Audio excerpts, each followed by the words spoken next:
어느새 5월의 중반입니다.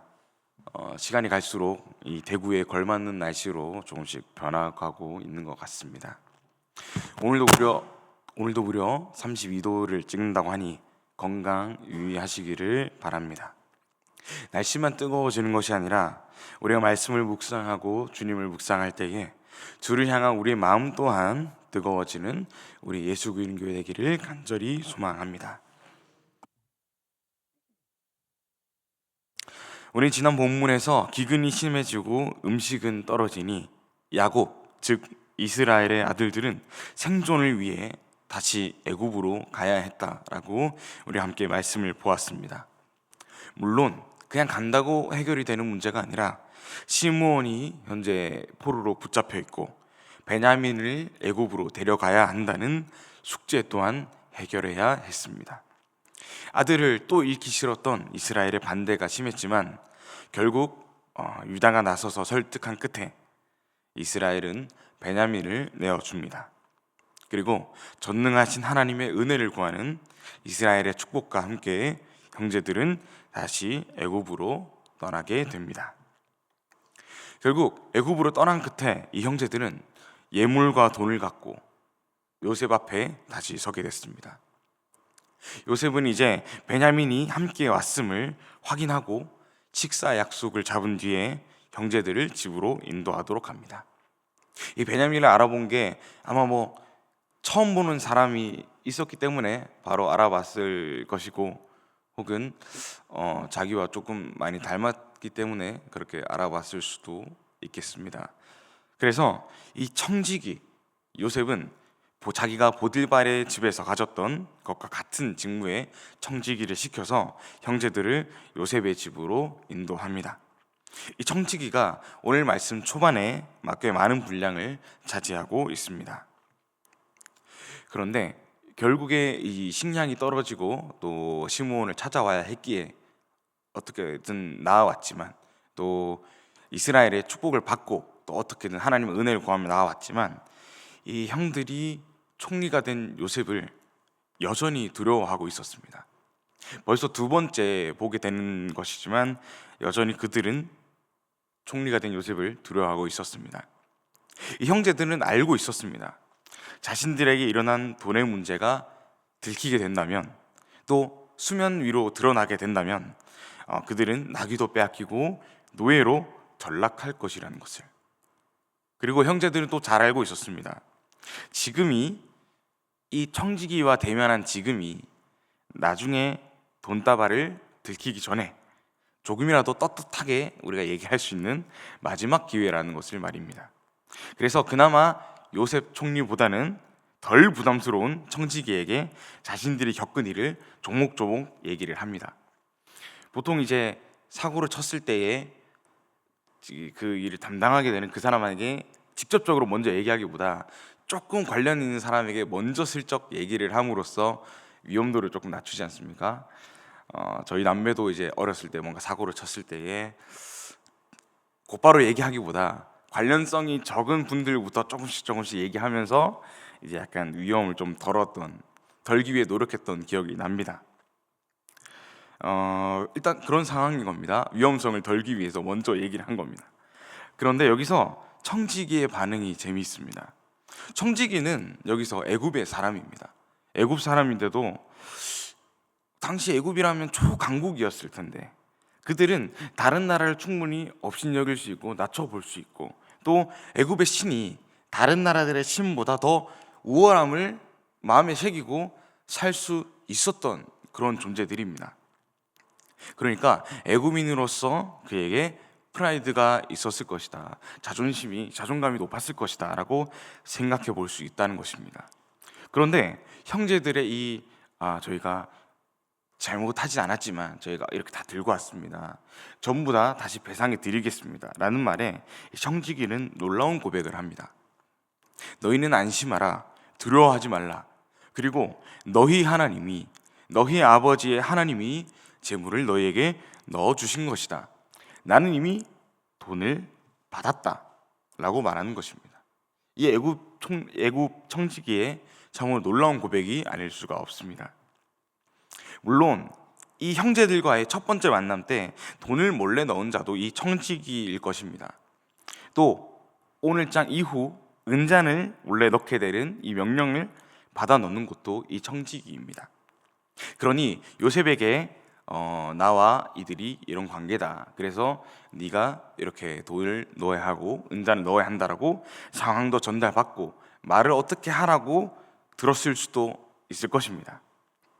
하지만 중요한 건 이 청지기가 요셉에게 무슨 말을 들었던 간에 이 청지기가 총리인 요셉 옆에서 일하며 그를 통해서 하나님을 알게 되었다라는 것입니다.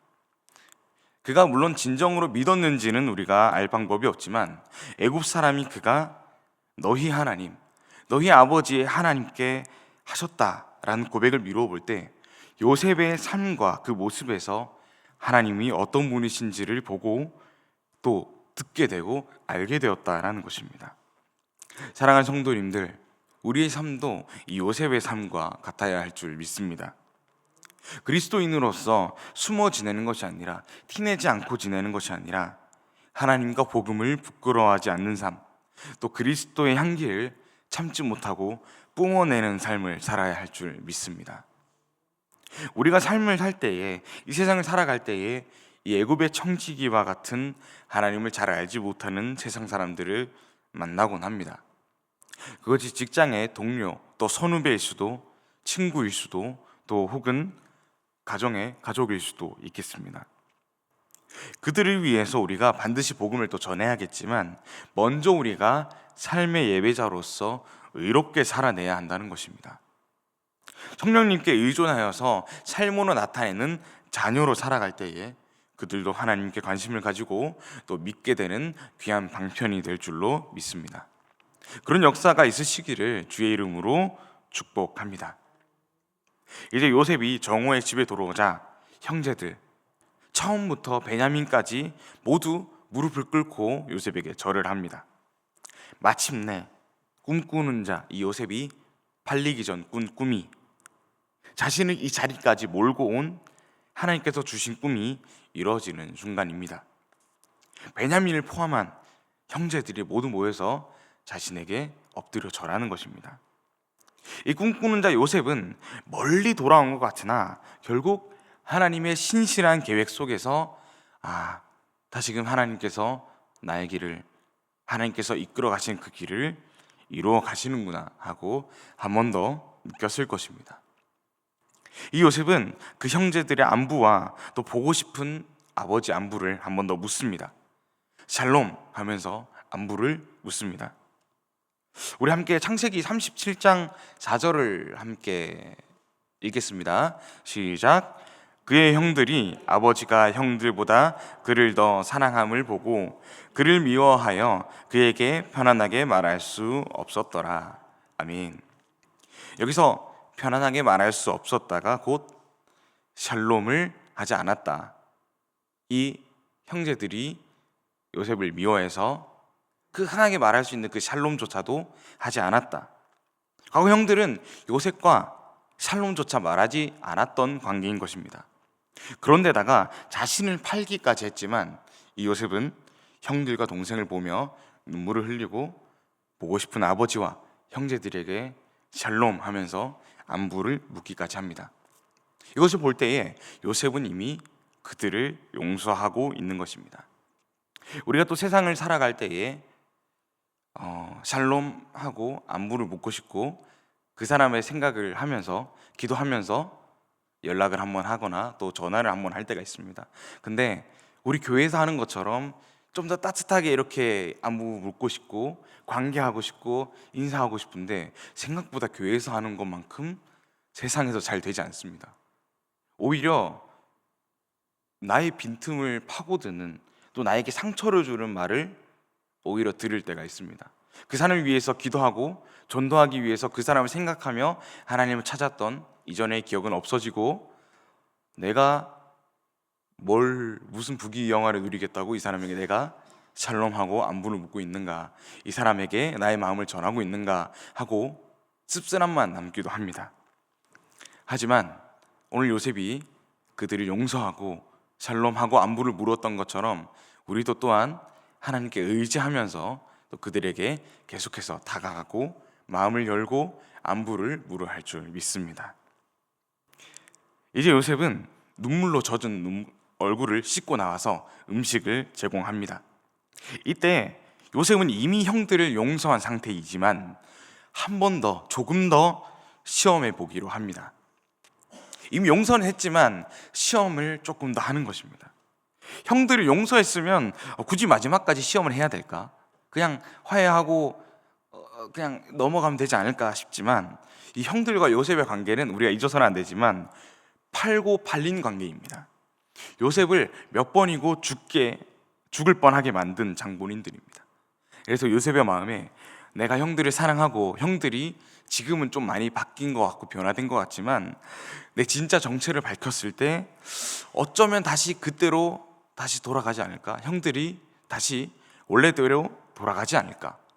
혹은 내가 가진 권력이 두려워서 어쩔 수 없이 형제로서 잘 지내게 되지만 찜찜하게 어색하게 지내게 되지는 않을까 하는 걱정이 요셉에게 있었을 것입니다.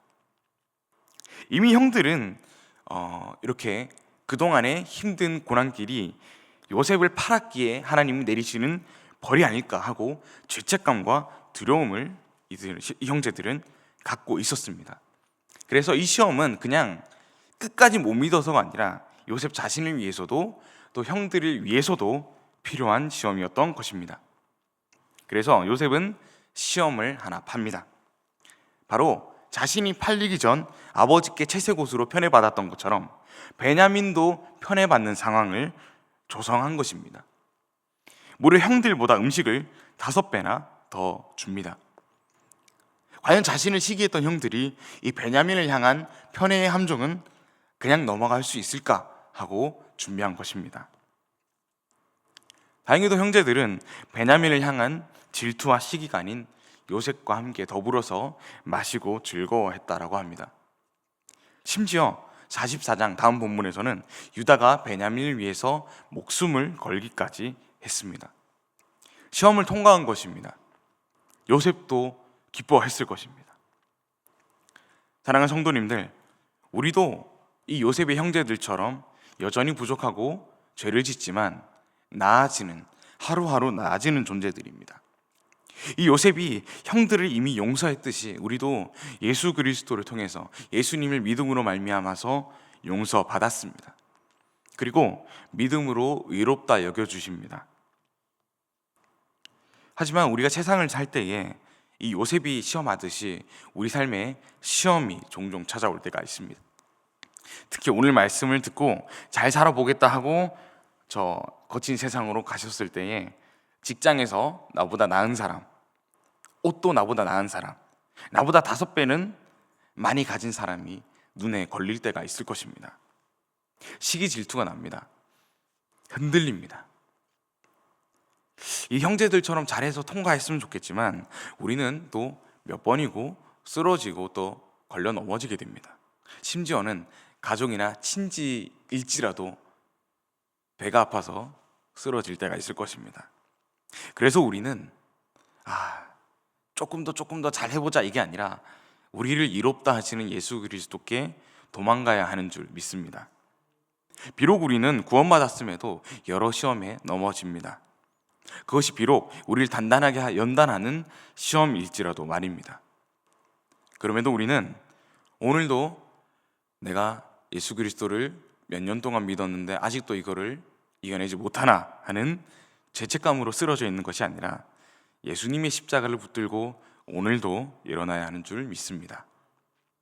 우리 마음에 십자가를 비춰주시는 성령님께 오늘도 도움을 구하시면서 이 시험을 이겨내고 의롭다 하심을 누리는 귀한 성도님들 되시기를, 또 우리가 전하는 그 복음을 기다리는 그들에게 한 번 더 다가가는, 한 번 더 용서하는 귀한 성도님들 되시기를 축복합니다.